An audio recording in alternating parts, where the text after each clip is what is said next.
Darkness is not what scares us. It is far more primal than that. When cavemen were lost in the night, they were afraid of what was lurking beyond the light. They knew that at any moment a predator could leap out and take them down. That is what we are truly afraid of, the unknown. When you lie awake at night staring into the abyss and you hear a creak or groan from your old house, you try to imagine it away. The truth is, somewhere inside, you fear what may be beyond the light. Your mind creates monsters and demons, but you close your eyes and wish them away. The truth is, evil exists in the dark, and none of us are ever truly safe from it. It started with a conversation with a late friend. It was nearing midnight, and I found myself browsing the web to keep myself awake. I had always been somewhat of a night owl, and tonight was no different. Music blared into my headphones as I scanned a horror fiction website. A small text box abruptly blocked out the text I had been reading. It was the username of a girl I had gone to high school with. We had not spoken much since then, so I found it odd to get a random message from her. My eyes squinted in the darkness of my bedroom, attempting to read the text. Purple Rainbow 397, are you awake? Empty Soul 13, hey Heather, what's up? Purple Rainbow 397, oh thank God, Mike, listen, you have to help me. Empty Soul 13, what's wrong? I sat staring at the message box intently, the indicator at the bottom showing that she was still typing. It took several minutes for her to finish, and when it finally came through, I could tell it was a panicked attempt to tell a long story. She said that a few weeks earlier, she had started feeling as though she was being watched. Heather tried to brush it off, but when she felt as though whoever was out there could see her within her room, she became really worried. My first suggestion was for her to call the police, but apparently she had already tried that, with no results. The authorities had found no evidence of someone stalking her, but the feeling remained. Empty Soul 13, well, do you have someone you could stay with? Purple Rainbow 13, I tried that too. Whatever this is, it follows me. Empty Soul 13, do you think they are watching you right now? There was a long delay before Heather even started typing again, and I could only imagine she was frantically searching her room. Just the thought of it had started making me a bit anxious as well. I had no idea what I would do in her situation, and honestly had no clue as to how to help her, but I thought it best I stay online with her. As the seconds ticked by, my worry forced my fingers to start typing again, but as soon as I did, so did Heather. Purple Rainbow 13, yes, I can't see them, but I can feel it. Empty Soul 13, you have a webcam? Yeah. Empty Soul 13, turn it on, let me look around. The message box went blank for a few more minutes, and I only hoped she was prepping the camera. My eyes were focused on the screen as an invitation to view her webcam came up. I quickly clicked accept, and the small view screen opened. The first thing I noticed was how pale Heather seemed to be. Her eyes were wide and staring directly into the camera. I scanned the image and noticed I could not see around her, which seemed odd. Empty Soul 13, why can't I see the rest of your room? Purple Rainbow 13, I'm hiding under my blanket.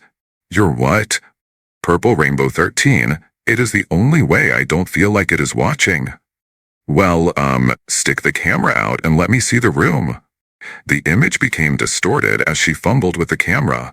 When it finally became clear, I watched as the camera scanned the room. I could see that she was sitting on her bed and that the lights were off in her room. The dorm was a mess, almost as if she had stopped trying to keep it clean. There were bedsheets tacked up over the windows where my friend had tried to block out the possible stalker. Trash scattered the room, but that was all I could see. The image shook again as she pulled the webcam back into her makeshift tent. It took her a minute to get situation, but she began typing immediately. Purple Rainbow 397. So, did you see it? Empty Soul 13. Sorry, Heather, there is nothing in your room. Purple Rainbow 13. There has to be. I know this sounds crazy. I know I would think it was crazy too if it were not happening to me. There is something watching me, Mike. Well, since I'm a few hours away, I can't really come to you right now, but what if I just stay on with you until you fall asleep? Would you? Thank you. I have had trouble sleeping for the past few days. I had only assumed that she needed rest. The dark circles under her eyes were a dead giveaway. I sat there chatting and watching her screen for any sign of an intruder, but I never saw anything. I don't know when I actually fell asleep, but I had noticed the light beginning to peek in through my windows. When I woke up the next day, it was almost lunchtime, and the chat session had been closed on Heather's end. I sent a quick message to make sure she was all right and hoped she would get back to me. The thoughts of my late-night conversation were a cloud within my thoughts all day. My first couple of classes were missed due to me sleeping in. I was able to make the last one but rushed home right after. My things were tossed onto my bed as I opened up my laptop. Heather had sent me several messages while I was away, so I quickly read them to make sure everything was fine. The first was just a simple reply to my question. She had wanted to let me know that everything was all right and to thank me for staying up with her. The others were sent hours later, back to back, and she was obviously frantic. Purple Rainbow 13. Mike, you there? Purple Rainbow 13. I think something is in my room. Please be home. Purple Rainbow 13. Come on, please be there. Purple Rainbow 13. I'm going to sit right here under my blanket until I hear from you. Please message me as soon as you get this. I began typing but was stopped by the notification to view Heather's webcam. I clicked the button to accept again, and her face was pressed to the camera. I could tell she was breathing heavily and her eyes seemed bloodshot. I could only imagine she had spent the last few hours staring directly into the glow of her computer screen. Something about how she looked scared me, so I began typing again. Empty Soul 13. What is going on? Purple Rainbow 13. It is here. Empty Soul. It? What do you mean? Purple Rainbow 13. The Watcher. That was the first time she had ever given it a name, and something about that made it worse. Just reading it sent chills up my spine. The whole thing just seemed insane, and as I watched her shiver under that blanket, it started to scare me too. My mind raced with ideas of what to say, but nothing useful came. Heather simply stared at the screen as tears started to form at the corners of her eyes. That's when I noticed it. The blanket was moving behind her. The fabric dragged backward across her hair, pulling it away from her face, and I watched in horror as her eyes grew even wider. She cupped her hands over her mouth to hold back her sobs. When the blanket was gone, however, I saw nothing but the darkness of her room. I enlarged the image, but there was nothing behind her. Purple Rainbow 13. What do you see? Empty Soul. Nothing. There is nothing there, Heather. Please calm down. Purple Rainbow 13. No, it is here. I can feel it, like it is breathing on my neck. My eyes almost pressed against the screen, trying to see anything that could make sense of what she was telling me. I had almost missed it. The slight movement was barely visible in the grainy footage. The corner of the screen, I noticed Heather's hair was shifting slightly. It would push away from her body, then fall back into place. This happened repeatedly, much like something was standing right behind her, and every breath made her hair move. My fingers began keying words before I had any real idea what to say. Empty Soul 13. Heather, what? Where are you? Purple Rainbow 397. In my dorm room. Empty Soul 13. Give me the address, I'm coming. The message box indicated she was typing, and I began getting dressed. I knew she lived a few hours away, but it was the only thing I could think to do. If she had no one else, and the police did not believe her, I had to do something. Once I was ready, I sat back at my computer and waited for the information, with a pen and paper in hand. That was when I noticed it. It was faint within the shadows of the room behind Heather, but I could see light from her computer, reflecting on what appeared to be eyes. They stared past my friend and almost looked directly at me. The message box stopped as Heather looked up at me. Purple Rainbow 397. It's 501 Beaumont Street. Wait, You see it, don't you? Empty Soul 13. Which dorm room? Just tell me and get out of there. Go to a neighbor or something. I will find you. Heather began typing again, but stopped abruptly and looked to the camera. I stared back, trying to see the creature that had been tormenting her, but I could not even make out the eyes anymore. She leaned in close to the screen, and for the first time, she was looking at my camera footage. She finally looked back to me, tears rolling down her cheeks. She pointed at the screen while sobbing, and suddenly, I felt as she had felt.